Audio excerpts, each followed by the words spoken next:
एक बार श्री कीलह देव आचार्य जी मथुरापुरी में आए और मथुरापुरी में आकर वह यमुना स्नान करके एकांत स्थान देख करके भजन ध्यान में लग गए।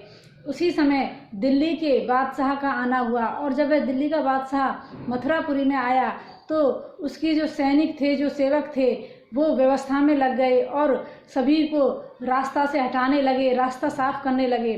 तो जैसे ही वह रास्ता साफ कर रहे थे तो वहाँ कीलह देव जी समाधिस्थ थे। जब उनको खूब हटाने का प्रयास किया लेकिन वह नहीं हटे, तब उन्होंने बादशाह से आकर के कहा कि बादशाह, एक हिंदू फकीर रास्ते में बैठा है, वह हट ही नहीं रहा। कहा कि ऐसा करो, उसके माथे पर जाकर कील ठोक दो, तब वह सहज ही उसकी समाधि टूट जाएगी और वह उठ जाएगा।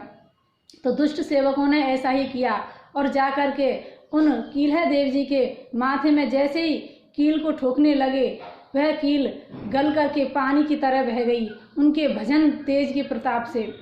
अब तो जैसे ही ये चमत्कार देखा तो सेवक दौड़ करके बादशाह के पास में गए और बादशाह से बोले कि वह हिंदू फकीर तो बहुत ही चमत्कारी है, अरे उनके माथे में हम कील ठोकने जा रहे थे, वह तो पानी की तरह गलकर बह गई।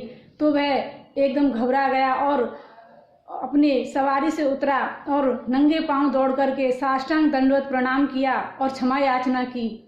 लेकिन जब कीलह देव जी की समाधि खुली तब उन्होंने साधु स्वभाव से उनको क्षमा कर दिया और कहा कि तुम हिंदुओं को कभी भी परेशान ना करें, क्योंकि हिंदू और मुसलमानों का दोनों का अलग अलग धर्म है, इसलिए तुम कभी भी किसी फकीर को, किसी संत को परेशान ना करना, उन्हें नुकसान ना पहुंचाना।